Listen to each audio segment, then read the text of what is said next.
देश भर में विकराल हुए कोरोना संकट पर भी केंद्रीय गृह मंत्री अमित शाह ने अपनी बात रखी। शाह ने कहा कि कोरोना संकट पर हर राज्य की परिस्थितियां अलग अलग हैं। ऐसे में राज्य अपने अनुसार कोरोना को रोकने के लिए उचित कदम उठाए। कोरोना काल में चुनावी रैलियों को लेकर भी शाह ने कहा कि बीजेपी ने अपना प्रचार अभियान को काफी हद तक सीमित किया है। शाह से एक्सक्लूसिव बातचीत की न्यूज 18 की राजनीतिक संपादक मारिया शकील ने। देश में अभी कोरोना के केसेस बढ़ रहे हैं। लास्ट टाइम जब बढ़ा था दिल्ली में, तो आपने हैंड होल्ड किया था दिल्ली की सरकार को, आप फ्रंट में आकर के आपने पूरा मैनेज किया था। आज जब ओवर 2 लाख केसेस रजिस्टर हो रहे हैं हर दिन, तो क्या लॉकडाउन हो सकता है नेशन वाइड? देखिए, तो सभी मुख्यमंत्रियों से चर्चा कर ही तय करना पड़ेगा। अभी तो हमारी जो मोडालिटी है, गृह मंत्रालय ने जो सर्कुलर कर रहे हैं फरवरी माह से, कंटेनमेंट जोन बनाना, सेमी कंटेनमेंट जोन बनाना या कहीं पर कर्फ्यू डालना, वो निर्णय हमने राज्य की सरकारों पर छोड़े हैं, क्योंकि हर राज्य की परिस्थिति एक समान नहीं है। तो राज्य सरकारें जो उचित समझे वो कदम उठा सकती हैं। सर, ये भी ऑब्जेक्ट किया जा रहा है, आपके पॉलिटिकल ओपोनेंट्स ज्यादा क्वेश्चन उठा रहे हैं, क्या रैलियां जरूरी हैं, पब्लिक मीटिंग जरूरी है? मुझे ये समझ में नहीं आता, आसाम, केरल और तमिलनाडु के चुनाव में प्रश्न क्यों नहीं उठा, सिर्फ बंगाल में क्यों उठ रहा है? मैं चुनाव कराना न कराना ये भारतीय जनता पार्टी तय नहीं कर सकती, सरकार तय नहीं कर सकती, ये चुनाव आयोग को करना है। चुनाव आयोग ने 2 दिन पहले सभी सर्वदलीय बैठक बुलाई, सबसे ज्यादा सजेशन लिए। उन्होंने 1 दिन प्रचार का कर्टेल किया, प्रचार का टाइम कर्टेल किया। अब जो किया उसके तहत हम काम कर रहे हैं। तो ओवरऑल कैंपेन चलेगा जैसे चल रहा है, और कुछ क्या आप अपनी पब्लिक मीटिंग्स कंट्रोल करेंगे? हमने भी नंबर ऑफ पब्लिक मीटिंग काफी कम करी है। कोरोना वायरस के कहर को देखते हुए दिल्ली में एक बार फिर बड़ा फैसला लिया गया। दिल्ली में आज रात 10 बजे से अगले सोमवार तक लॉकडाउन लगाया गया है। जब से कोरोना शुरू हुआ है, मैं समय समय पे आपके बीच में आके सभी तथ्यों को, परिस्थितियों को ईमानदारी के साथ आपके सामने रखता रहा हूँ, आपसे चर्चा करता रहा हूँ। एक चीज़ हम लोगों ने हमेशा गांठ बांध के रखी, आपको कभी गलत तथ्य नहीं दिए, आपसे कभी झूठ नहीं बोला, जो था आपके सामने रख दिया। अगर स्थिति अच्छी थी तो भी आपको बताया, स्थिति खराब थी तो भी आपको हमने ईमानदारी से बताया। इतनी बड़ी आपदा है कि आपके साथ के बिना, जनता के साथ के बिना अकेले इस आपदा से सरकार सामना नहीं कर सकती। जनता का सहयोग और जनता की सहभागिता इस पूरे संघर्ष में बेहद ज़रूरी है। हमने टेस्ट नहीं कम होने दिए। आज दिल्ली के अंदर सबसे ज़्यादा टेस्ट हो रहे हैं। मैं तो ये कहूँगा कि अगर प्रति 10 लाख की पॉपुलेशन पे देखा जाए तो शायद पूरी दुनिया में सबसे ज़्यादा टेस्ट दिल्ली में हो रहे हैं। दिल्ली के 2 करोड़ लोग एक परिवार हैं, और जब परिवार में कोई आपदा आती है तो सारे परिवार के लोग मिलकर उसका सामना करते हैं। अब भी हम सभी मिलकर इसका सामना करेंगे। पहले भी जीत हुई थी, अब भी जीत होगी कि दिल्ली में कुछ दिन के लिए लॉकडाउन लगाना ज़रूरी है। तो आज रात को 10 बजे से अगले सोमवार को सुबह 5 बजे तक 6 दिन के लिए दिल्ली में लॉकडाउन लगाया जा रहा है। पिछली बार जब देश में लॉकडाउन लगा था, हमने देखा कि किस तरह बड़ी संख्या में प्रवासी मजदूर अपने गांव जाने लगे थे। उनसे मैं ख़ास तौर से हाथ जोड़ के अपील करना चाहता हूं, ये छोटा सा लॉकडाउन है, 6 दिन का, दिल्ली छोड़ के मत जाइएगा। प्रदेश के हालात पर रघु शर्मा का बयान सामने आया। न्यूज 18 से चिकित्सा मंत्री ने कहा कि लापरवाही के कारण कोरोना के मामले बढ़े हैं। हर स्थिति से निपटने के लिए वो तैयार है। वैक्सीनेशन में राजस्थान नंबर 1 पर है। प्रवासी कुंभ से लौटे लोगों से ज्यादा संक्रमण फैला है। 72 घंटे का RT-PCR और एंटीजन टेस्ट के बाद एंट्री होगी। प्रदेश में RT-PCR को 1 लाख करने का लक्ष्य रखा गया है। युवाओं पर कोविड का खतरा बढ़ा हुआ है। वैक्सीन, रेमडेसिविर और ऑक्सीजन सप्लाई केंद्र के पास संक्रमण रोकथाम के लिए जन अनुशासन पखवाड़ा लगाया गया है। देखिए, पिछला जब दौर आया था संक्रमण का, केसेस की संख्या कम थी। ज़्यादा से ज़्यादा एक दिन में केस आए थे 3200 के करीब। मृत्यु भी हमारी नियंत्रित थी। लोग डरे हुए थे अनुशासन में थे। अब संक्रमण खतरनाक है और मृत्यु ज़्यादा हो रही है। परसों हमारे 9046 केस एक दिन में आए, मृत्यु 37 लोगों की हुई। कल हमारे 10,262 केस आए, मृत्यु 42 लोगों की हुई। मतलब मार्च के महीने में टोटल 31 लोगों की मृत्यु हुई और ये 17-18 अप्रैल आते आते 131 लोगों की मृत्यु हो गई। जवान लोग मर रहे हैं। पहले जवान लोग इन्फेक्टेड नहीं हो रहे थे, पहले ग्रामीण क्षेत्र हमारे बचे हुए थे। आज 30% गाँव में भी ये संक्रमण फैल चुका है और ये इतना खतरनाक वायरस है जो दूसरा दौर आया है स्ट्रेन का। एक व्यक्ति एक सप्ताह में 125 लोगों को संक्रमित कर सकता है। और जिस ढंग से राजस्थान में 1500 एक्टिव केस रह गए थे, 16 फरवरी को 60 पॉजिटिव केस थे सिर्फ, वो पॉजिटिव केसेस की संख्या 10,000 पार कर गई और हमारे एक्टिव केस बढ़ गए 67,000। हमने एक साल में शानदार इंफ्रास्ट्रक्चर डेवलप किया है। वेंटिलेटर्स हमारे पास पर्याप्त हैं, हमारे पास आईसीयू की फैसिलिटी पर्याप्त डेवलप है, आईसीयू बेड भी हमारे पास है, सेंट्रलाइज ऑक्सीजन सिस्टम हमारे पास है, ऑक्सीजन सपोर्टेड बेड है, सामान्य बेड है। क्वारंटीन फैसिलिटीज़ के लिए 1 लाख बेड हमने तैयार किए। हम रेमडेसिविर और टोसिलीजुमेब निःशुल्क दे रहे हैं, 40-40 हज़ार के इंजेक्शन है।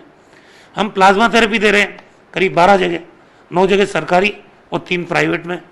जिस तरह से RUHS में बेड फुल हो गए हैं तो एक बड़ी चिंता बढ़ गई है, किस रूप में? कोरोना के बेकाबू संक्रमण पर सरकार की पूरी नजर है और सरकार हर स्तर पर संक्रमण की चेन को तोड़ने की कोशिश कर रही है। इसी सिलसिले में सभी विद्यालयों में प्रधानाचार्यों को छोड़कर दूसरे अध्यापकों के लिए वर्क फ्रॉम होम के आदेश जारी किए गए हैं। सीकर में शिक्षा मंत्री गोविंद सिंह डोटासरा ने कहा कि प्रदेश में कोरोना की स्थिति गंभीर होती जा रही है, जिसे लेकर मुख्यमंत्री के साथ हर दिन मंथन किया जाएगा। डोटासरा ने कहा कि विद्यार्थियों को प्रमोट करने का काम अध्यापक घर से ही कर सकेंगे। इससे पहले शिक्षा मंत्री ने सीकर के मेडिकल कॉलेज पहुंचकर वहां का जायजा लिया। 3 दिन बाद में देखते हैं जैसा इसका क्या स्वरूप रहता है, क्या किस तरीके से रहता है। तो प्रतिदिन मुख्यमंत्री जी के स्तर के ऊपर हम सब लोग चर्चा करके प्रतिदिन इसकी समीक्षा करते हैं। जैसे जैसे इसका स्वरूप होगा, जैसे जैसे इसका प्रकोप होगा, उस तरीके से निर्णय लिए जाएंगे। आज शिक्षा विभाग में भी हमने सारे विद्यालयों को एक केवल PO को जो है छोड़ करके सबकी छुट्टियां कर दी हैं।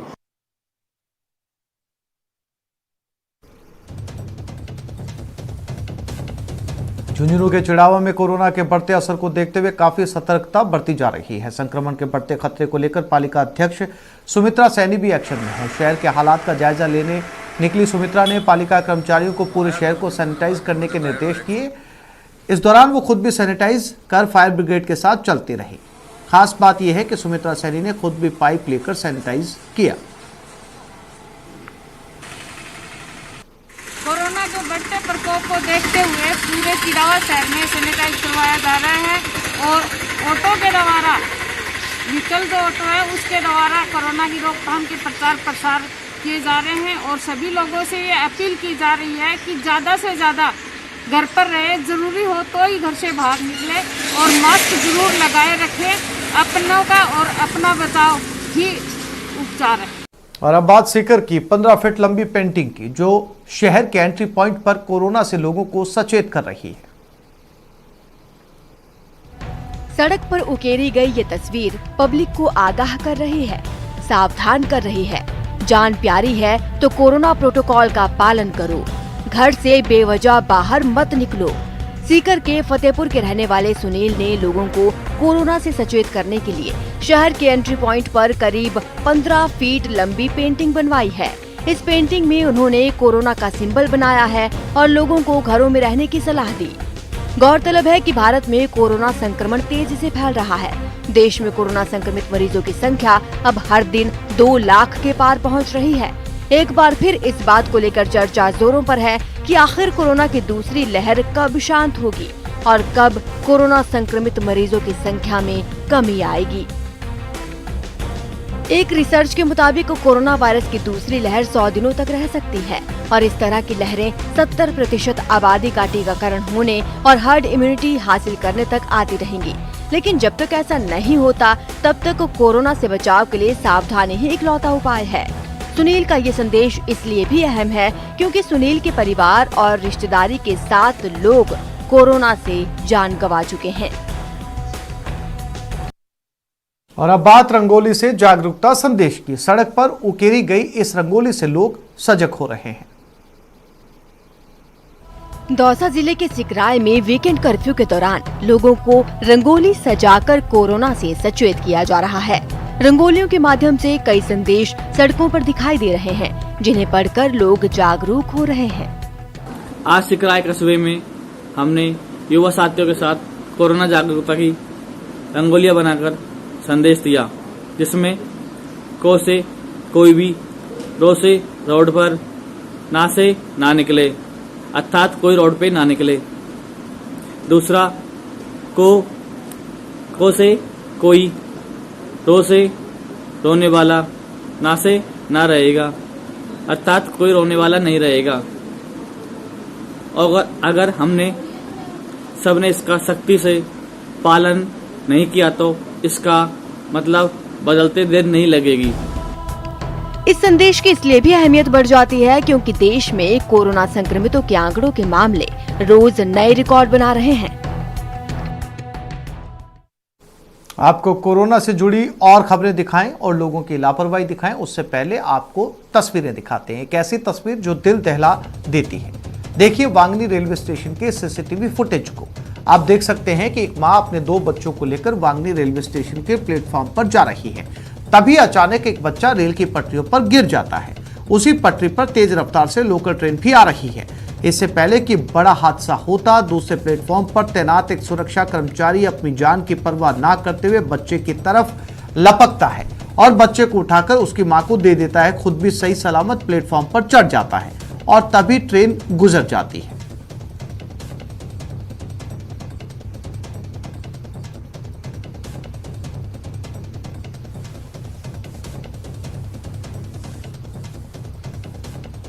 बीकानेर के डूंगरगढ़ में आज बेकाबू ऑटो पलट गया। इस हादसे में 3 लोग घायल हो गए। आपनो गांव सेवा समिति की एम्बुलेंस ने घायलों को इलाज के लिए अस्पताल में भर्ती करवाया। यह हादसा नेशनल हाईवे 11 पर सातलेरा गांव के पास हुआ। घायलों में ऑटो ड्राइवर कालूराम, उसके बच्चे सुमन और नवरत्न शामिल हैं।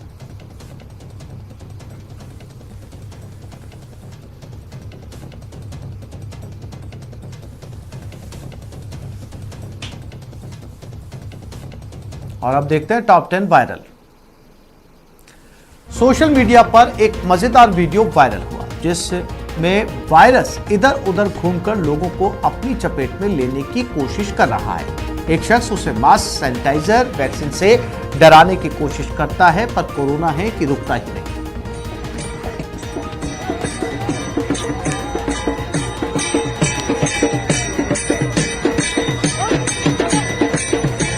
गुजरात के मोडासा की नीलांशी पटेल ने 12 साल बाद अपने बाल कटवाए। 18 साल की नीलांशी ने अपने लंबे बालों को अलविदा कह दिया, जिनकी वजह से उन्होंने 3 गिनीज वर्ल्ड रिकॉर्ड्स हासिल किए थे।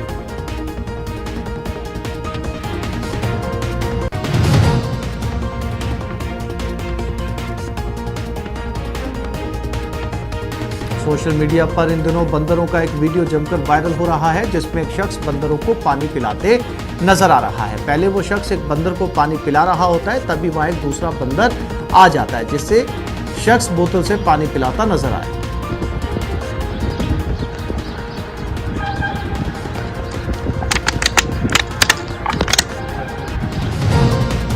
सोशल मीडिया पर एक हाथी के बच्चे का शरारती वीडियो सामने आया। आप देख सकते हैं कि एक युवक पार्क में आराम से बैठा हुआ होता है। अचानक से वहां हाथी का एक बच्चा आता है और उस युवक के गले में अपनी सूंड फंसा देता है।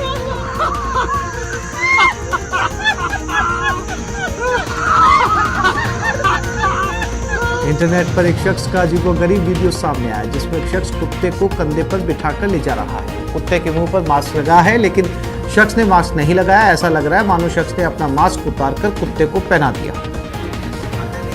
अरे वाह, ठीक ठीक। अक्सर बच्चों को लॉलीपॉप काफी पसंद होती है, लेकिन क्या आपको पता है कि इस टॉफी का स्वाद बंदर के बच्चों को भी खूब भाता है। इसी से जुड़ा एक वीडियो इन दिनों तेजी से वायरल हुआ, जिसमें एक बंदर का बच्चा मजे से लॉलीपॉप खाता हुआ नजर आया। सोशल मीडिया पर एक वीडियो जमकर वायरल हुआ। वीडियो में एक मुर्गी खंडर जैसे कमरे में अपने बच्चों को छुपाकर बैठी हुई है और 3 कोबरा उस पर हमला कर रहे हैं। ऐसे में मुर्गी अपने चूजे को बचाने के लिए अकेले ही तीनों सांपों से भिड़ जाती है।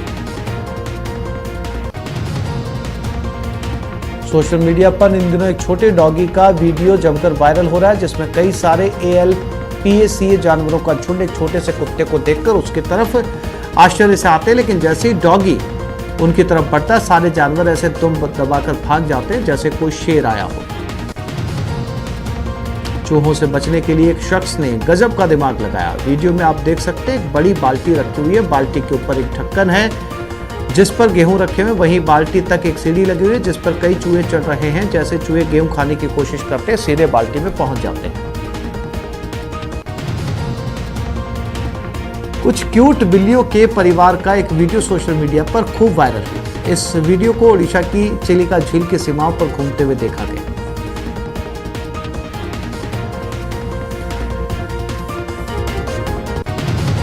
और सीधा रुख करते हैं जोधपुर की तरफ, जहां केंद्रीय जल शक्ति मंत्री गजेंद्र सिंह शेखावत संबोधित कर रहे हैं। आकर के और वो क्रिटिकल पोजीशन तक पहुंचता था, और ऐसे लोग जो कोमोबिडिटी है किसी तरह की या वृद्ध हैं, ऐसे ही लोगों के लिए वो घातक हो रहा था। लेकिन इस बार जिस तरह के इस जो है नए म्यूटेंट ने जिस तरह की पोजीशंस दिखाई हैं, जिस तरह का व्यवहार दिखाया है, बहुत कम उम्र के लोग भी और जिनके कोई भी किसी तरह की बीमारी नहीं है, वो लोग भी इसके कारण से उनके लिए भी ये प्राणांतक हो रही है। तो निश्चित ही अब ये हम सब के लिए जिम्मेदारी से आचरण और व्यवहार करने का भी समय है। सरकार के द्वारा तय की गई गाइडलाइंस को अक्षर से सबको पालन करना ही चाहिए। और मैं सब मीडिया के मित्रों से कहूँगा कि आप सब भी अपने चैनल्स के माध्यम से इसे अधिकतम किस तरह से लोगों के बीच में व्यवहार इसको पहुंचाया जा सके और लोग जागरूकता और जिम्मेदारी के साथ में।